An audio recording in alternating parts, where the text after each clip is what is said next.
Oke guys, bismillahirrahmanirrahim. Selamat datang kembali di channel Guru MTK. Kita kembali lagi di pembahasan persiapan menuju Real UTBK 2020, bagian keduanya. Bagian 1 sudah saya jelaskan di video sebelumnya. Sekarang kita lanjutkan. Dan sebelumnya, untuk teman-teman yang akan melaksanakan tes tanggal 5 nanti, untuk yang tahap pertama, saya doakan semoga diberikan kelancaran, diberikan kemudahan dalam mengerjakan UTBK-nya, dan mendapatkan nilai yang maksimal. Sehingga nanti ketika mendaftar untuk SBMPTN bisa diterima di PTN favorit teman-teman semua. Amin. Oke, semangat. Kita mulai dari soal yang pertama. Nomor 1, diberikan X sama dengan 5 min akar 21 per 2. Maka nilai dari X pangkat 3 plus 1 per X pangkat 3 dikurangi 5 dikali X kuadrat plus 1 per X kuadrat ditambah X plus 1 per X. Mengerjakan ini kita gunakan seperti yang saya bilang, untuk soal-soal TPS UTBK itu pasti menggunakan trik dalam mengerjakannya. Tidak terkecuali untuk soal yang ini. Perhatikan di sini, bentuknya semuanya berpola. Ada X sama 1 per X, X per X, X per X. Semuanya berpola. Maka, dari data yang diketahui di atas ini, kita buat 1 per X-nya. Karena di sini ada X, kita buat 1 per X. Nah, jadi kita mulai dari ini dulu ya. Semoga nanti mengerjakan ini pun bisa tertolong dengan X ditambah 1 per X. Gimana? Yuk kita mulai. Jadi, kita cari dulu 1 per X-nya. Karena X adalah ini, maka nilai dari 1 per X adalah berapa? Adalah tinggal kita balik aja ya. Jadi kita balik posisinya dia. Kalau X itu 5 min akar 21 per 2, berarti kalau 1 per X itu adalah 2 per 5 min akar 21. Jadi 2 per 5 min akar 21. Begitu kan ya? Nah, kemudian bentuk ini bisa kita rasionalkan. Kita rasionalkan dengan mengalihkan keduanya dengan sekawan penyebutnya. Jadi ditambah 5 plus akar 21. Bawahnya juga sama, 5 plus akar 21. Oke ya, maka kita dapat, biarkan ini duanya di luar, nggak usah dikalikan dulu ya. Jadi 2 dalam kurung 5 plus akar 21.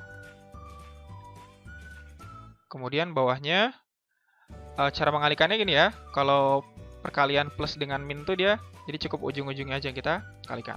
Oke ya, jadinya 5 kali 5, 25. 25 min akar 21 kali akar 21, berarti 21 ya, akarnya hilang. Kita dapat nanti di sini 2 dalam kurung 5 plus akar 21 per 25 kurang 21 kan 4. Oke, 4. Nah, 2 sama 4 bisa kita coret jadi setengah. Jadi nilainya ini setengah dari 5. Ini sama dengannya.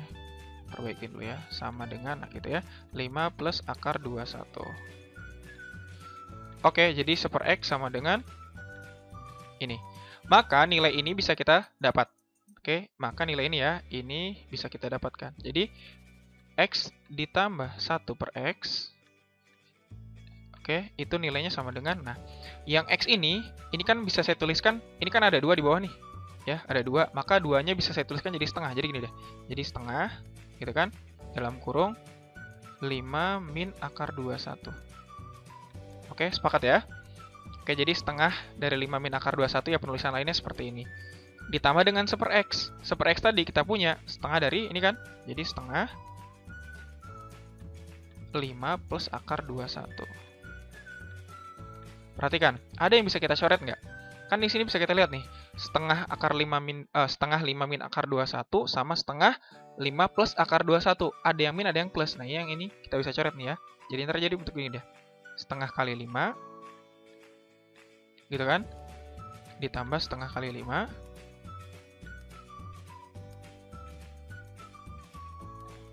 Kemudian saya kurangin setengah akar 21 ditambah setengah akar 21. Gitu kan? Kebayang ya? Langsung saya deketin. Nah, ini kan coret nih, coret. Ini coret. Berarti setengah kali 5 ditambah setengah kali 5. Berarti 10 per 2 kan? Atau 10 per 2 itu 5 jadinya kan? Nah, maka nilai ini jadinya X ditambah 1 per X sama dengan 5. Oh, berarti kita punya nih. Oh, berarti nilai X ditambah 1 per X itu nilainya 5. Kemudian, yang ini bisa kita uraikan juga. Gimana cara menguraikannya? Nah, X kuadrat plus 1 per X kuadrat itu bisa kita uraikan jadi begini dia. Bentuk awalnya tuh dia X ditambah 1 per X kuadrat. Nah, awalnya kayak gini deh. X ditambah 1 per X kuadrat itu kan jadinya X kuadrat ditambah 2 kali X kali 1 per X berarti 2 kan? Kemudian 1 per X kuadrat. Nah, karena ada tadi 2 kali X 1 per X berarti kan jadinya 2. Karena hasilnya ada 2, kita nggak butuh 2 di sini. Berarti kita kurangin 2.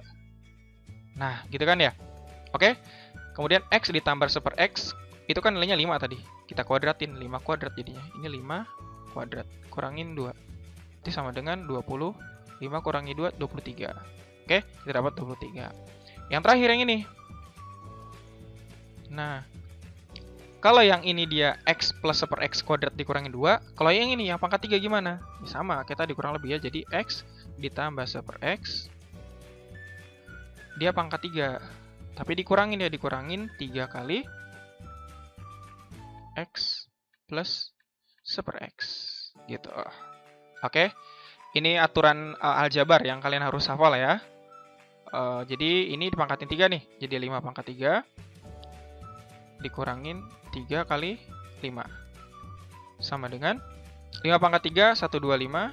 125 dikurangin 15. Oke, jadi nilainya sama dengan 110.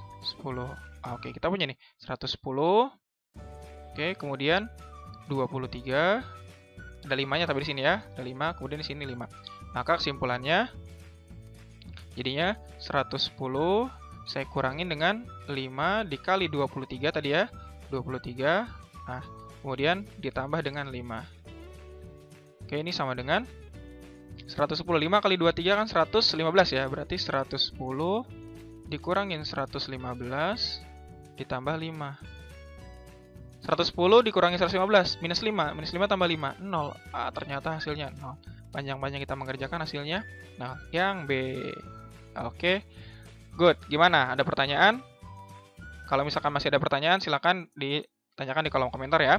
Jadi untuk pola dari X kuadrat plus 1 per X kuadrat itu bisa kita rubah jadi gini. Jadi X ditambah 1 per X dikuadratkan kemudian dikurangin 2. Kalau yang ini awalnya dari sini dia. X plus 1 per X pangkat 3 dikurangin 3 kali X plus 1 per X. Gitu. Oke ya? Bisa. Mantap. Kita lanjutkan soal nomor 2. Ya, nomor 2 masih aljabar. Tentukan nilai dari X kuadrat apabila 5 pangkat X min 3 dikali 3 pangkat 2X min 8 sama dengan 225. Nah, berarti kita harus cari X-nya dulu. Karena yang ditanya soal adalah berapa nilai dari X-nya. Gitu kan? Oke, berarti kita menguraikan dulu di sini. Biar semuanya dalam X. Oke ya, ini yang ini semua saya coba rubah. Jadinya gini, 5 pangkat X. Ingat ya, dalam perpangkatan, kalau pengurangan pangkat itu artinya pembagiannya. Pembagian bilangan pokoknya. Nah, gitu kan. Kemudian dikali dengan ini 3 pangkat X kuadratnya saya keluarkan. Atau boleh deh gini aja. 3 pangkat 2, kemudian pangkat X. Nah, gitu ya. Kan kalau perkalian itu dia artinya pangkat dipangkatkan lagi, gitu kan ya. Nah, gitu. Ini dibagi dengan 3 pangkat 8. Nah, sama dengan 225 itu berapa kuadrat? 15 kuadrat ya. 15 pangkat 2. Kebetulan 225 ini bilangan kuadrat sempurna ya. Jadi bisa kita buat jadi perpangkatan 2. Nah, sekarang yang pangkat X dengan pangkat X kita gabungkan. Jadi bentuknya begini dia. 5 dikali 3 kuadrat pangkat X. Nah, bawahnya 5 pangkat 3 dikali 3. Oh, ini langsung kali ke sini aja dia nih. Yang ini langsung kita kali ke sini. Yang ini, yang 5 pangkat 3 sama 3 pangkat 8 saya kali ke sebelah sini. Jadi bentuknya, kan 15 kuadrat itu artinya 5 pangkat 2, 3 pangkat 2 kan? Nah, jadi 5 pangkat 2 dikali 3 pangkat 2. Begitu kan? Kemudian yang ini saya kali nih, 5 pangkat 3, pindah ke atas kan, jadi 5 pangkat 3. Kemudian 3 pangkat 8 itu 3 pangkat 2 kali 4. Ya enggak? Kan 8 itu 2 kali 4 ya. Nah, kemudian yang sama pangkatnya kita gabungkan. Kan 5 pangkat 2 sama 5 pangkat 3 bisa kita jumlahkan pangkatnya. Jadi 5 pangkat 5 kan? 5 pangkat 5. Yang 3 pangkat 2 dengan 3 pangkat 2 kali 4 ini jadinya gini kan dia. Atau ini nggak usah dipecah deh. Biar aja 8 dulu. Nah, gitu ya. 2 dengan 8 jadi 10 ya. Jadi 3 pangkat 10. Nah, ini bisa kita uraikan begini dia. Jadi 5 pangkat 5 3 pangkat 10 itu kan jadi 3 pangkat 5 kali 2. Ya enggak? Nanti yang 5-nya saya keluarkan. Jadi 5 dikali dengan 3 kuadrat pangkat 5. Nah, sama kan bentuknya kan? 5 dikali 3 kuadrat pangkat X. Bilangan pokoknya sama. Berarti X-nya berapa ya? X-nya sama dengan 5. Dari sini kita dapat nilai X sama dengan 5. Oke, soalnya nyari apa tadi? X kuadrat. Berarti X kuadrat itu sama dengan 5 kuadrat. Karena X-nya 5 ya. 5 kuadrat sama dengan 25. Oke. Ada jawabannya? Yang D. Oke, berarti konsep eksponennya. Intinya, kalau menemukan soal yang seperti ini, pastikan basisnya sama dulu. Kalau basisnya udah sama, berarti tinggal mainkan pangkatnya saja. Oke ya. Gimana? Ada pertanyaan? Kalau ada silakan sekali lagi tuliskan di kolom komentar. Nah, kita bisa diskusikan sama-sama. Lanjut ya. Lanjut nomor 3. Oke, nilai dari 1 per akar 1 plus akar 2 plus 1 per akar 2 plus akar 3 dan seterusnya. Kalau ketemu soal seperti ini, yang namanya penyebut masih dalam bentuk akar, itu bisa kita rasionalkan dulu. Berarti caranya kita rasionalkan dulu. Rasionalkannya gimana? Rasionalnya kan ya sekawan dari penyebutnya. Penyebutnya akar 1 plus akar 2. Sekawannya berarti akar 1 min akar 2. Maka kalau kita rasionalkan langsung gitu ya. Jadi ini dia nanti bentuknya. Jadi akar 1 min akar 2. Bawahnya akar 1 kali akar 1 kan 1. Kemudian akar 2 dikali akar 2 kan 2 ya. Berarti dikurangin di sininya. Oke. Ini pun sama. Jadinya nanti di sini 2 min 3. Di sini akar 2 min akar 3. Ini juga sama. 3 min 4. Ininya akar 3 min akar 4. Ini awalnya, ini langsung saya buat cepet ya. Karena 1 dikali dengan akar 1 min akar 2. Bawahnya akar 1 plus akar 2. Saya kali dengan akar 1 min akar 2. Hasilnya 1 min 2. Gitu kan ya. Ini cepatnya. Kemudian ditambah dengan yang ini juga sama. Berarti di sini jadinya dia akar 8 dikurang akar 9 per 8 dikurangin 9. Gitu ya. Nah, bawahnya min 1. Ini 1 kurang 2 min 1. Ini juga 2 kurang 3 min 1. Min 1, min 1, min 1, min 1 semua. Gitu kan ya. Maka min 1-nya bisa saya keluarkan. Min 1 gitu. Oke. Ininya akar 1 min akar 2 bisa saya tuliskan semuanya. Min akar 2 ditambah akar 2. Gitu kan. Dikurang akar 3. Ditambah akar 3. Dikurang akar 4. Dikurang akar 4. Nah, pasti setelahnya di sini ada akar 4 kan, ditambah akar 4. Dan seterusnya, pasti sebelumnya ada di sini ada min akar 8 gitu kan ya. Min akar 8, kemudian ditambah akar 8, dikurang akar 9. Gitu kan. Nah, ini yang 8 kurang 9 kan min 1 udah dikeluarin nih di sini ya. Jadi semuanya min 1 semua. Nah, sekarang bisa kita coret-coret semua nih. Ini kan coret. Coret kan ya, saling menghilangkan dia tuh. Ya enggak? Nah, terus akar 8 sama min akar 8. Tinggal min akar 9 sama akar 1. Berarti min 1. Akar 1 kan 1. Atau gini saya tulis dulu. Akar 1 dikurangin akar 9. Gitu ya. Berarti sama dengan min 1. Akar 1 kan 1. Akar 9 3. Berarti 1 dikurang 3. 1 dikurangi 3. 1 kurang 3 kan min 2. Min 2 kali min 1. Berarti 2 jawabannya. Ada yang B. Begitu triknya. Oke ya. Jadi nyatakan semua dalam bentuk yang sudah dirasionalkan. Oke, bisa ya? Bisa. Oke, kita lanjut. Nah, disajikan data berikut. Mana yang lebih besar katanya ya. Intinya dibandingkan antara kuantitas A sama kuantitas B. Caranya gimana? Akar 7 dikurangin akar 12, kemudian dengan B akar 11 dikurangin akar 6. Caranya gimana? Kalau ngelihat langsung, ini kita nggak bisa menentukan. Karena kebetulan selisih di dalam akarnya mirip ya. 17 kurang 12, 5. 11 kurang 6 juga 5. Caranya begini. Kalau kalian menemukan soal seperti ini, kita buat jadi bentuk begini dia. Yang A, atau gini, yang A ke bawah aja ya. Yang A ke bawah. Terus gini, A itu saya buat jadi dikali dengan akar sekawannya juga. Jadi 17 min akar 12. Ini saya kali dengan sekawannya. Akar 17 plus akar 12. Bawahnya akar 17 plus akar 12. Kak, emang boleh diginiin? Bukannya kalau dirasionalkan kalau penyebutnya aja? Boleh. Ya begini ya, dia tidak merubah makna. Selama dia tidak merubah makna nggak apa-apa. Oke ya, karena ini dikali dengan 1/1, dikali dengan 1 sebenarnya kan. Jadi dirasionalkan lagi sama kita. Biar nanti bentuk awalnya masih di bawahnya ada penyebutnya. Biar nanti bisa kita bandingkan. Oke, jadi bawahnya di sini dia akar 17 plus akar 12. Akar 12. Nah, atasnya gimana? Ingat ya, perkaliannya tinggal ujung-ujungnya aja. Berarti 17 dikurangin 12. 17 dikurangi 12 kan 5. Berarti 5 per akar 17 plus akar 12. Nah, ini yang A. Ini A. Oke. Kemudian yang B. Yang B saya tulis di sini. Jadi yang B sama dengan, lakukan hal yang sama, akar 11 min akar 6. Gitu ya. Saya kali dengan akar 11 plus akar 6 dibagi dengan akar 11 ditambah dengan akar 6. Oke, gitu ya. Jadi bentuknya akar 11 dikali akar 11, 11. Akar 6 dikali akar 6, 6. Bawahnya akar 11 ditambah dengan akar 6. Oke, jadi hasilnya sama dengan 5, sama-sama 5 atasnya ya. Bawahnya yang beda dia, 11 plus akar 6. Nah, dari sini bisa kita lihat. Yang B-nya, perhatikan yang B. Yang B penyebutnya akar 11 ditambah akar 6. Sedangkan yang A penyebutnya akar 17 ditambah akar 12. Kita lihat, bener nggak sih ini ya? Akar 17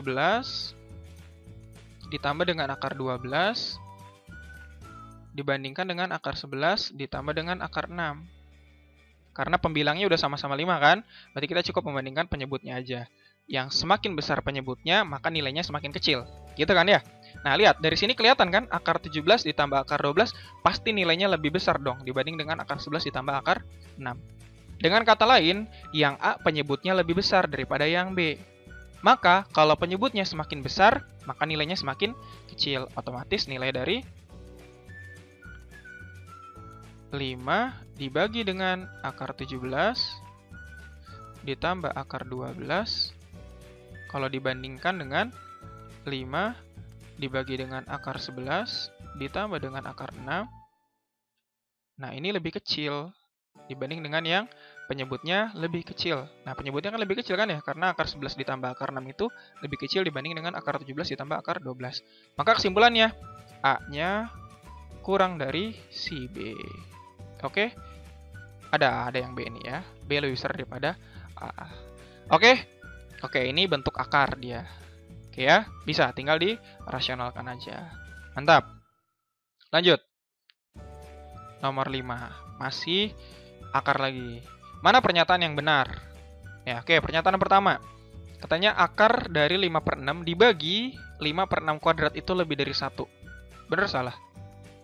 Kalau kita lihat secara kasat mata, ini otomatis salah. Kenapa? Karena akar dari 5/6 ini pasti dia 1 koma. Bahkan 0 koma. Iya nggak? Ya, ini pasti 0 koma. Terus, di bawahnya bilangannya kuadrat. 0 dibagi dengan bilangan 0, sekian dibagi dengan bilangan yang besar, pasti hasilnya desimal dong. Pasti kurang dari 1 harusnya kan? Gitu ya, kalau lihat dari secara kasat mata. Kalau pakai hitungan gimana, Kak? Nah, ini caranya kali sini aja dulu nih. Jadi, akar dari 5/6 lebih dari 5 kuadrat itu kali 1 jadi 25 per 6 kuadrat 36.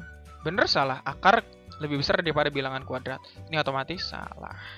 Oke, yang kedua. Yang kedua juga sama. Udah kelihatan ya. Lihat nih. Akar 5/6. Ini kali kesini aja langsung ya. Katanya lebih besar daripada 36 per 25. Ini juga salah. Bilangan di dalam akar kecil banget kan? Nggak mungkin lebih besar daripada bilangan kuadrat. Ini juga salah. Yang ini sekarang. Nah, ini dia akarnya double nih. Akar, kemudian akar lagi dalamnya. Caranya gimana? Ini kita kuadratkan dulu. Kita kuadratkan. Biar akarnya hilang ya. Ini juga kita kuadratkan. Maka bentuknya jadi 5/6. Gitu kan? Per akar 5/6. lebih besar daripada 1. Nah, yang ini kita kalikan ke sebelah sini. Jadinya 5/6 lebih besar daripada akar dari 5/6. Nah, ini baru benar. 5/6 itu pasti lebih besar daripada akarnya kan? Ya nggak? 4 pasti lebih besar daripada akar 4. Ya nggak? Ya kan? Nah, berarti akar 5/6 lebih besar daripada akar 5/6. Maka jawabannya hanya yang 3 saja. Ada jawabannya yang C, 3 saja. Oke ya. Oke, bisa lah ini. Ini kelihatan banget. Oke, lanjut ya. Lanjut. Pola bilangan dalam gambar. Wah, ini udah pernah saya bahas ya. Videonya ada, nanti linknya saya kasih di deskripsi ya untuk kalian mempelajari lagi tentang pola bilangan dalam gambar. Ada banyak di sana saya jelaskan. Oke, di sini katanya tentukan nilai dari tanda tanya pada pola berikut ini. Perhatikan seperti ini. Angka yang di dalamnya ini, tanda tanya kan ini di dalam ini. Ya kan? Yang di dalam ini, angkanya dia nggak terlalu besar. Sedangkan angka-angka yang di luarnya dia besar-besar. Berarti operasinya nggak mungkin operasi perkalian. Kayaknya nggak mungkin dikali deh ya. Dia paling operasinya tambah sama kurang. Ya, karena yang di dalamnya nggak terlalu besar. Yang kali juga mungkin sih, cuman kayaknya nggak terlalu ke arah perkalian. Coba kita pakai penjumlahan. 40 tambah 41 berarti 81 ya. Atau gini deh saya tulisnya. 40 ditambah 41. Biasanya sih pakai diagonal ya. Sekarang 40 tambah 41 berapa? 81 ya. 81. Oke, 81. Kemudian 25 ditambah dengan 24.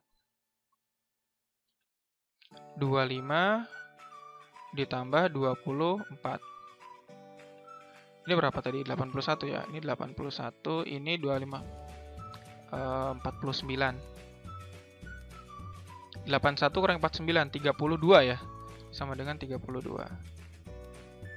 Nah, ini berarti kemungkinannya biar jadi 16 kita bagi 2. Jadi ini dikurangin, kita bagi 2. Coba ini dikurangin bagi 2. Berarti ini sama dengan dibagi 2 lagi. Sama dengan 16. Bisa nggak pola kayak begitu? Kita cek di sini. 50 ditambah 71.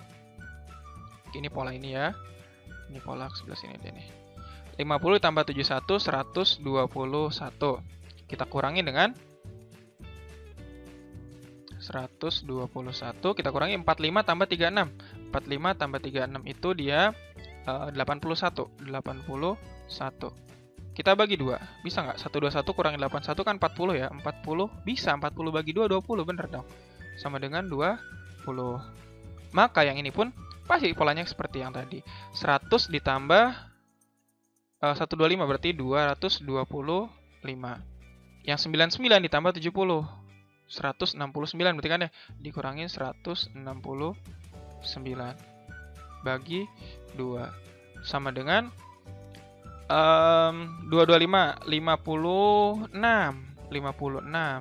56 dibagi 2. Sama dengan 28. Ada jawabannya ya, yang C. Nah, gitu. Oke. Polanya dia didiagonalkan, jumlahkan, kemudian dikurangi dengan diagonal yang lain, terus dibagi 2 lagi. Biar hasilnya sesuai dengan yang ada di dalam lingkaran. Oke, bisa ya? Oke, mantap. Lanjutkan. Nomor 6. Nomor 7 sekarang. Nah, nomor 7 masih pola bilangan dalam gambar. Tentukan nilai tanda tanya pada pola berikut. Nah, kalau cuma ada 3, berarti operasinya kemungkinan menggunakan yang bisa jadi besar gitu ya. Karena lihat yang tanda tanyanya ini, lihat nih. Tanda tanya, ini kan besar-besar semua nih angkanya nih. Berarti ada 2 kemungkinan. Bisa jadi dikali dia. 12 kali 8 belakangnya 6, nggak mungkin ya. Nah, belakangnya 6 juga. Berarti nggak mungkin kayak begitu. Coba kalau kita buat kuadratnya. Nah, ini 12 kuadrat berapa? 144. 8 kuadrat 64. 144 biar dikurangin 64 ya, biar jadi 80 kan ya. Kalau saya kurangin 144 kurangin 64, pas 80 ya. Nah, pas 80. Berarti kuadratkan dikurangin. Berarti polanya 12 kuadrat dikurangin 8 kuadrat. Sama dengan 144 dikurangin 64. Pas ya, sama dengan 80. Berarti ini pun sama. 16 kuadrat berapa? 256 kan? 256. 7 kuadrat 49. 256 kurangi 49. 56 kurang 4, 97. Oh, bener, 207 ya. Ah, bener. Berarti ini juga sama nih. 25 kuadrat berapa? 625 ya. 625, 21 kuadrat, 441. Kok bisa hafal banget sih, Kak? Cepet banget. Ya, 25 kuadrat kan udah biasa ya. Nah, 21 kuadrat ini 25 dulu ya, dari 25. Ini kan sebenarnya gini dia, kalau 25 kuadrat kan ada triknya mengerjakannya ya. Jadi trik mengerjakannya begini. Kalau yang udah hafal biasa mungkin langsung 625. Kalau yang misalkan belum hafal bisa pakai trik begini. 5 kuadrat itu kan 25, kita simpan di belakang. Nah, yang 2 depannya dikali dengan angka setelah 2. Angka setelah 2 berapa? 3. 2 kali 3 berapa? 6. Berarti 625. Gitu. Oke? Sama kayak begini. 15 kuadrat. 15 kuadrat berapa? Kita tahu 225 kan? Nah, dapat dari mana 225? 5 kuadrat kan 25, simpan di belakang 25. Kemudian 1 dikali dengan angka setelahnya. Angka setelah 1 2 kan? 1 kali 2, 2 berarti 225. Begitu ya. 21. Kok bisa hafal sih, Kak, jadi 441? Saya ngapalinnya begini. 21 itu kan kebalikan dari 12. 12 kuadrat itu sama dengan berapa? 144 kan? 144. Berarti kalau misalkan dibalik jadi 21 kuadrat, ya angka hasilnya juga dibalik jadi 441. Gitu, oke? 441. Oke ya. Nah, sekarang 625 dikurangi 441. Belakangnya 4. Ada nih belakangnya 4. 184. Oke ya. 184. Set. Ada cuma yang E yang belakangnya 4. Saya ngitung belakangnya aja nih. 5 kurangi 1. Kan 4 ya. Ya udah, berarti 184. Kalau misalkan ternyata yang belakangnya 4-nya sama, berarti kurangin semuanya. Totalnya 625 kurangi 44. Oke ya. Begitu ternyata. Mantap pola bilangannya ini. Oke, sekali lagi kalau mau belajar pola bilangan dalam gambar, videonya, linknya saya taruh di deskripsi. Kalian bisa cek video yang sudah saya upload sebelumnya. Oke, semoga nanti dalam mengerjakan pola bilangan langsung ketemu polanya ya. Oke, mantap. Nomor 8. Dalam bangun lingkaran tersebut, sudut DAB, ini ya, 62 derajat, kemudian ACB, ABD dulu ya, ABD-nya 58 derajat. Ini ya, ini sama ini diketahui. Berarti bisa dicari ini ya. Dari ini yang ditanya adalah sudut ini yang ditanya. Nah, perhatikan. Sudut ADB dengan ACB punya hubungan apa mereka? Hubungannya baik-baik aja. Nggak, maksudnya hubungan mereka kalau dalam sudut-sudut yang dibentuk di dalam lingkaran ada namanya nanti sudut keliling dan sudut pusat gitu kan. Nah, posisi mereka sebagai apa dia? Sebagai sudut keliling karena ada di keliling lingkarannya. Maka sudut D dan C ini punya hubungan apa mereka? Sama-sama sudut keliling. Pertanyaannya, sudut keliling mereka ini punya nilai sama atau enggak? Ternyata kalau lihat dari gambarnya, sudut D menghadap busur AB, ya enggak? Kemudian sudut C juga menghadap busur AB. Maka kalau menghadap busur yang sama, maka sudut D dan sama dengan sudut C. Artinya, sudut dari ACB nilainya sama dengan sudut ADB. Gitu kan? Kenapa? Karena dua-duanya menghadap busur yang sama. Kalau menghadap busur yang sama, maka nilainya pasti akan sama. Gitu. Sekarang kita tinggal cari dulu sudut ADB-nya. Caranya gimana? 62 tambah 58. Nanti hasilnya kita ambil 180 kurangi hasil penjumlahan tadi. Kenapa 180? Karena jumlah sudut dalam segitiga itu totalnya sama dengan 180. Maka kesimpulannya, sudut ACB kan nilainya sama dengan sudut ADB gitu ya. Sekali lagi kenapa sama? Karena dia sudut keliling yang menghadap busur yang sama. Oke, sudut ADB itu sama dengan 180 derajat. Kita kurangin dengan 62 ditambah 58. 62 ditambah 58. 62 tambah 58 kan 120 ya. Berarti 180 dikurangin 120. Sama dengan 60 derajat. Sip, jawabannya ada yang D. Oke, konsep untuk sudut keliling yang menghadap busur yang sama. Ada materinya di kelas 8 ini. Oke, mantap ya. Gampang soal ini, bisa lah teman-teman. Lanjut ya, nomor 9. Masih tentang geometri. Sekarang geometri sudut. Ini udah sering banget saya jelaskan ya. Jadi tentang dua garis sejajar, lihat ada garis EF dan AB. Itu sejajar, ada tanda panahnya nih. Sejajar ya. Sejajar. Ini sejajar dengan ini, juga sejajar dengan yang sebelah sini. Nah, gitu ya, itu sejajar dia. Kemudian, yang ditanya itu X-nya berapa katanya nih. Nah, X-nya berapa nih? Caranya gimana? Satu-satu kita kerjakannya. Perhatikan. Sudut F, nilainya sama dengan sudut apa? Oke, nilainya sama dengan sudut yang sebelah sini. Set. Oke, atau saya buat gini. F itu nilainya sama dengan ini nih. Nah, gitu ya. Jadi sudut ini, yang warna merah nih, ini sama dengan 65 derajat. Oke ya, berarti kita harus tahu dulu dong sudut yang sebelah sini nih. Nah, biar tahu nanti X-nya berapa. Gitu. Caranya gimana? Kita lihat nih sudut yang sebelah sini. 145 derajat. Oh ya, kenapa 65 derajat di sini sama dengan yang di sebelah sini nih? Kenapa? Ada yang tahu? Karena dia sudut dalam berseberangan. Ada di dalam dan saling berseberangan. Itu sudah pernah saya bahas ya materinya. Cek sama kalian nanti di bagian yang geometri lah ya. Video saya tentang geometri udah saya jelaskan terkait dengan sudut dalam berseberangan, luar berseberangan, dan seterusnya gitu ya. Oke, jadi karena dalam berseberangan maka nilainya besarnya sama. Kemudian yang sebelah sini nih, yang warna merah ini, yang agak tebal nih ya, itu dengan nih 145 derajat bagaimana hubungannya?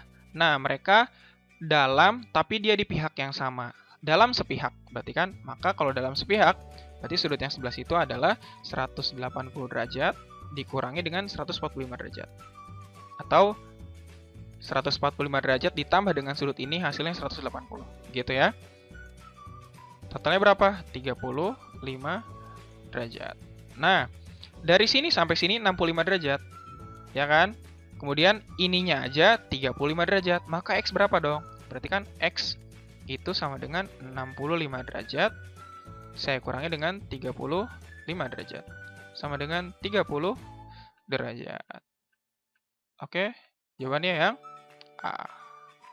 Seperti itu. Oke ya, ingat tentang sudut dalam berseberangan, sudut sepihak gitu kan. Kalau yang sepihak pokoknya dijumlahkan 180. Kalau yang berseberangan nilainya pasti sama. Bertolak belakang juga sama, sehadap juga sama. Gitu. Oke ya, mantap. Kalau ada yang ditanyakan, sekali lagi silakan tuliskan di kolom komentar. Oke, jangan lupa like-nya ya. Jangan lupa like-nya. Lanjut nomor 10. Panjang dari dua sisi dari sebuah segitiga sama kaki adalah 2 satuan dan 11 satuan. A itu panjang sisi ketiga, B itu 2. Oke, gini. Aturannya baru di video kemarin saya jelaskan terkait dengan aturan pada sisi-sisi sebuah segitiga. Jadi sisi-sisi sebuah segitiga itu punya aturan dia, panjang-panjangnya itu ya. Jadi A, kemudian B, kemudian C. C ini sisi terpanjang, di mana besar C itu pasti akan selalu lebih kecil. Akan selalu lebih kecil daripada jumlah sisi-sisi terpendek yang lainnya. Jadi selalu lebih kecil dibanding A ditambah B. Gitu ya. C ini sisi terpanjang. Sekali lagi, C adalah sisi terpanjang. Untuk sisi terpanjang, besarnya selalu lebih kecil dibanding jumlah daripada jumlah dua sisi yang lainnya. Sekarang, kita punya dua segitiga sama kaki. Berarti ada dua kemungkinan. Kemungkinan pertama, kakinya itu yang 2. Gini bentuknya dia nih. Nah, misalkan ini 2, ini 2. Berarti ini 11 kan? Berarti aturannya sisi terpanjang 11 itu selalu lebih kecil dibanding jumlah dua sisi yang lainnya. Bener nggak kayak begini? Ternyata salah. 11 kurang dari 4. Ini salah kan? Ini salah. Berarti segitiganya bukan si kakinya bukan 2 dengan 2. Tapi kemungkinan yang kedua. Kakinya bisa jadi bukan yang 2. Tapi yang 11 bisa jadi. Jadi dia bentuknya gini dia nih. Ini sama ini sama-sama 11. Sama-sama 11. Berarti ininya 2. Oke? Sisi terpanjangnya yang mana? Sisi terpanjangnya kan 11. Berarti 11 itu pasti lebih kecil daripada 2 ditambah 11. Oke? Oh, berarti bener dong. 11 itu bener kurang daripada 13.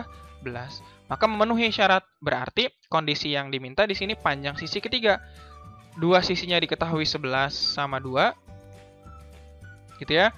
Sisi ketiganya berarti berapa? 11. Oh, berarti A-nya 11. B-nya berapa? B-nya 2. Oh, berarti 11 sama 2 mana yang lebih besar? Berarti A lebih besar daripada B yang A jawabannya. Gitu. Oke, jadi sekali lagi, pada sebuah segitiga, sisi terpanjang selalu lebih kecil dibanding dengan jumlah dua sisi yang lainnya. Kak, ini kan segitiga sama kaki. Kan nggak ada yang paling panjang. Ada, ini 11 ini paling panjang. Ini 11 ini. Salah satunya itu terpanjang. Maka aturannya tetap sama. Jadi 11 ini pasti kurang dari jumlah dua sisi yang lainnya. Oke ya. Oke, bisa lah ini ya. Kalau kalian mau lihat lagi soalnya yang sebelumnya ada di video sebelumnya lah. Kalian belajar lagi.